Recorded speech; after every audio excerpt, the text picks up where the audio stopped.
Hey everyone, and welcome to the Cyber Pulse, your weekly update on all things cybersecurity. I'm Shantae, and today I will recap the incidents from last week, ranging from data breaches, ransomware attacks, to emerging threats. All the articles shown in the recap will be linked in the description down below. Please remember to like, subscribe, and comment down below. And with that being said, let's get right into it. Right, so the Bank of America data breach. I released a video a few days ago regarding this data breach and Bank of America's involvement. So pretty much as a summary, just to go back over it, because you can always go back and watch the full video where I covered the data breach itself. Bank of America warned its customers of the data breach involving its service provider, Infosys McCamish Systems, or IMS, where personal information was exposed. The breach was attributed to the Lockbit ransomware gang, in which they compromised names, addresses, social security numbers, and financial details of Bank of America's clients. Another breach involving Ernst & Young exposed data handled by third-party vendors. Another breach involving Ernst & Young exposed data handled by third-party vendors. Right, and what you need to know to stay safe and secure is regularly monitor your financial accounts for any suspicious activity. Use strong and unique passwords.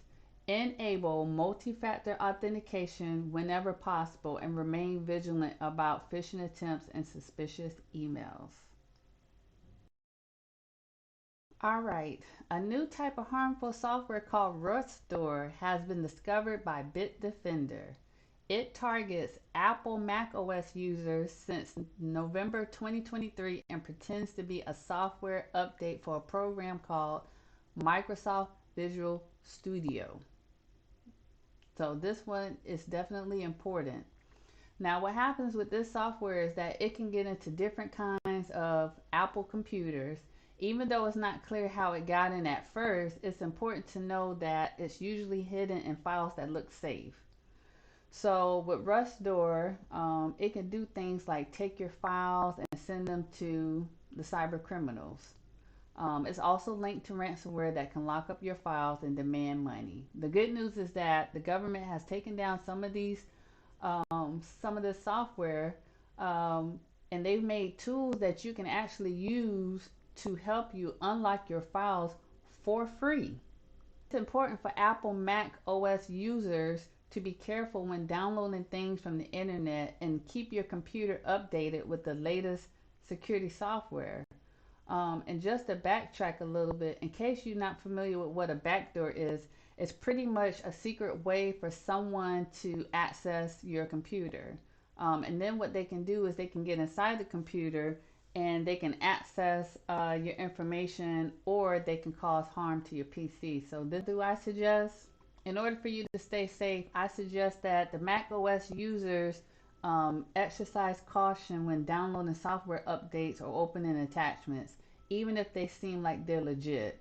So what you can do is you can implement strong cybersecurity practices, which involves regularly updating your software and being vigilant about suspicious activity, which can help you not fall victim to malware attacks.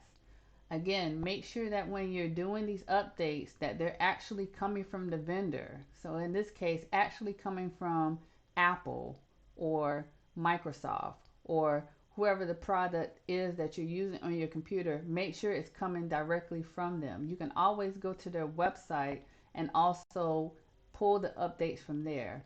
I can also make a separate video to give you some examples to show you how you would do that. Alrighty, so I found this article on Tenable's website, and this talks about what I want to highlight from this article are two things that involves window exploits for bypassing security features. Now, if you're not familiar with Tenable, Tenable is a cybersecurity company that offers tools to help organizations manage and reduce their cybersecurity risks. They provide solutions for vulnerability management, threat intelligence, and compliance monitoring. I am not sponsoring Tenable, but I am very familiar with their software as I have used them in the past. So, starting with the first one, this security vulnerability known as CVE 2024 21351. This is involving the Smart Screen security feature. So, Smart Screen affects small, medium, and large businesses, including educational institutions. So, pretty much with this article, what it's talking about is it's telling us that there has been discovered in Windows Smart Screen a security feature. So let me just explain Smart Screen. So I told you what it affects, but let me tell you what it is. It's a security feature designed to protect users from malicious files. So the vulnerability has a moderate severity rating, and it could allow attackers to bypass Smart Screen protections by tricking users into opening harmful files.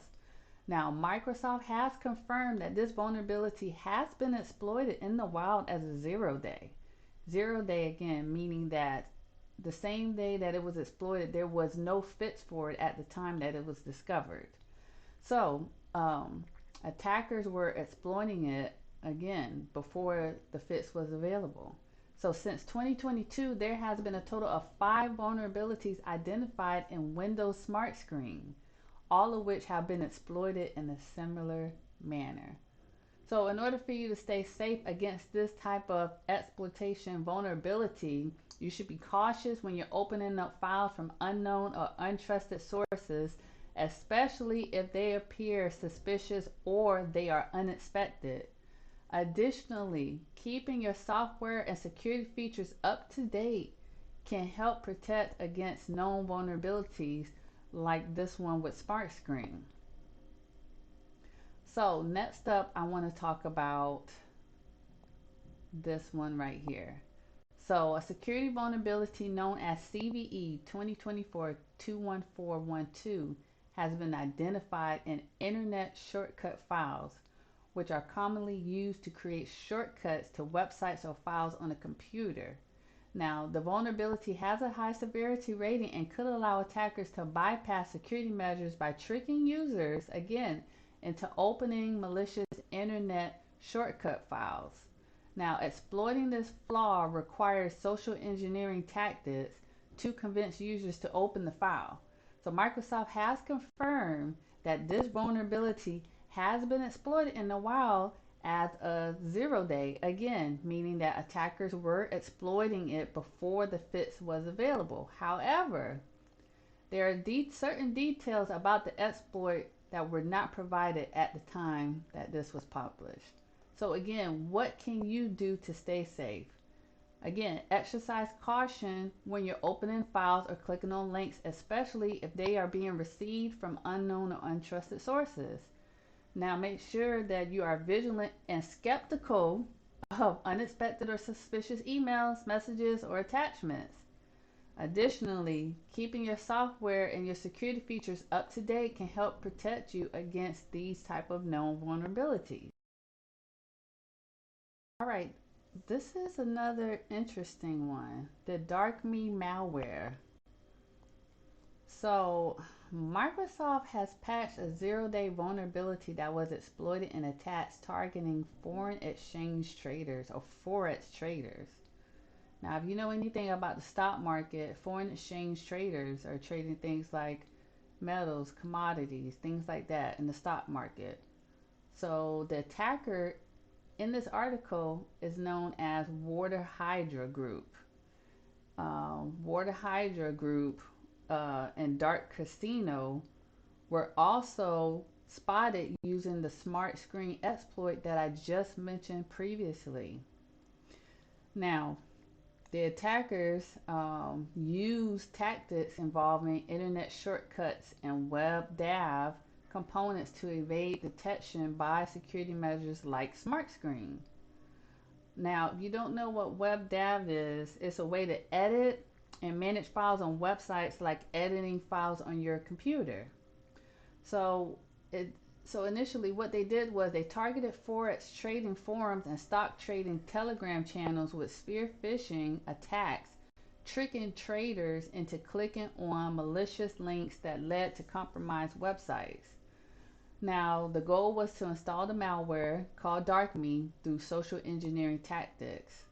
Now, DarkMe is a harmful program that can do things like follow commands from bad actors, talk to a central server controlled by hackers, and collect information from computers it infects. This shows the cyber criminals and government sponsored hacking groups are working together more, which can be very risky for people's online safety. So, again, what can you do to stay safe against these things? Um, you should be cautious, again, when clicking on links or downloading files, especially from unfamiliar sources. It's important that you verify that they're legitimate. Make sure that the websites you're going to are legitimate, the messages that you're getting are legitimate, and keeping your security software up to date. That all of that can help protect against these type of vulnerabilities. But I thought this one in particular was very interesting at how they're only targeting forex and stock traders.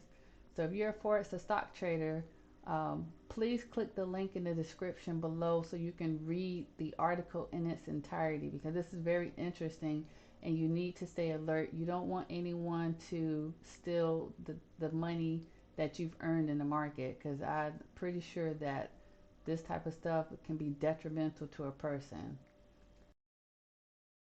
All right, so this is another interesting one. Now, this one is a new Wi Fi authentication bypass flaws expose home and enterprise networks. Now, with this one, researchers have identified new Wi Fi vulnerabilities in widely used open source software, potentially exposing both enterprise and home networks to attacks. Now, the vulnerabilities affect WPA supplicant and Intel's iNet wireless daemon or IWD software. Now, these two software are programs that help your device connect to Wi-Fi networks. They're used in devices like smartphones, laptops, and tablets to manage the process of joining Wi-Fi networks and securely make sure that they're secure. They do it securely and efficiently. They are used in devices like smartphones, laptops, and tablets to manage the process of joining Wi-Fi networks securely and efficiently. Now, WPA supplicant is present in Android, Linux, and Chrome OS devices, and it can be exploited to trick users into connecting to malicious Wi Fi networks, allowing attackers to intercept the traffic. The IWD vulnerability enables attackers to access home or small business Wi Fi networks without knowing the password, which poses a risk for data interception and malware delivery. Now, Google has patched the vulnerabilities in Chrome OS with fixes for Android and Linux expected soon. Now, you should ensure that your device receives the update promptly to mitigate these risks. So, again, make sure that you are keeping your devices up to date with the security patches. Please, please, please, please be careful when you're connecting to Wi Fi networks, especially in a public place. And please avoid connecting to unknown and unsecured networks. I don't know how many times I have to stress this to people. Do not connect to a network you don't know nothing about. Because more than likely, if you don't know nothing about it, you don't know nothing about security, somebody's going to hack your device and steal all your stuff, lock your stuff up. They can do whatever they want to with your device. So please don't connect to a Wi Fi you don't know nothing about. Ask somebody. If you're in a public place, ask them what the name of their Wi-Fi is. Ask them what the name of their network is. Don't just assume. Always go to somebody and ask them. Because the last thing you want to do is be trying to swipe your card and it's saying decline because somebody has stole all your money out your bank account. I'm just trying to help y'all. I'm just saying, just trying to help y'all. So again, making sure your stuff is updated for these latest security vulnerabilities and applying the updates when they come out, it'll be crucial for you to safeguard your personal network, personal information. This also goes for businesses because this is enterprise as well. This will help protect you guys from potential attacks. So again, if you're interested in looking at this, the link is going to be down below in the description. Right. I thought this was pretty interesting. Now, this is talking about how Chinese hackers are using deep fakes in advanced mobile banking malware attacks. So I thought this one was pretty interesting. So apparently there's a sophisticated threat actor known as Gold Factory, which has developed advanced banking trojans, including an iOS malware called Gold Pickaxe, which is capable of stealing identity documents, facial recognition data, and intercepting SMS messages. Now, Gold Factory targets users in the Asia Pacific region through social engineering campaigns, distributing malware disguised as local banks or government organizations.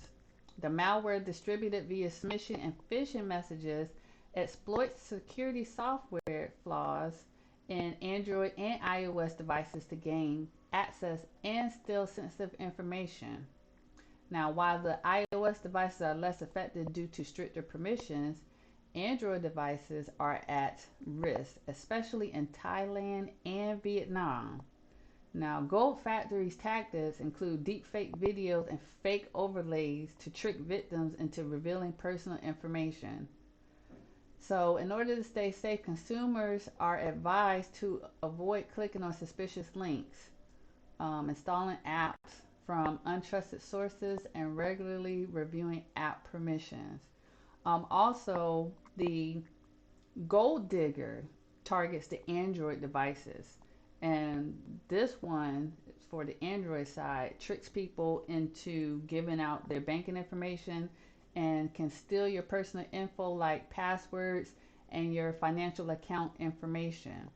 Now, in order to stay safe from mobile banking malware like Gold Pickaxe and Gold Digger, um, be careful who you're interacting with when it comes to messaging or links from unknown sources. Don't click on no suspicious links like they've mentioned in this article. Downloading apps from untrusted sites because people do it. So I have to say it because a lot of people do it. And make sure that you carefully review the app permissions to minimize the risk of falling victim to social engineering attacks. Apps do not need access to everything in your phone. I would be quick to deny access, and if I can't install the app, then it's not worth it. It does not need access to my contacts. It does not need access to be able to delete anything on my phone, control anything on my phone, add anything on my phone. So make sure you, before you install an app, it shows you what the permissions it need access to. It'll say things like contacts, your name, this or that. When you're connecting to certain websites and you want to connect with these apps, especially the banking side, they'll tell you we're going to get access to your name, account, your balance, everything that you've been spending into the account. And I'm like, no, you don't. No, no, we're not doing that. So just make sure you review the permissions. Don't just click past it real fast because you're just so excited to download the app. Please actually look at it. Again, make sure that you keep your devices updated with the latest patches, the updates that come out for it. Make sure that you're using some type of security software like antivirus, which can help you from a lot of these attacks. Um, so if you're interested in me talking through about some of the antivirus software that's out there, just let me know down in the comments below. But that is it, everyone. Thank you so much for joining. Again, make sure you like, subscribe, comment down below. And until the next video, thank you guys. Bye.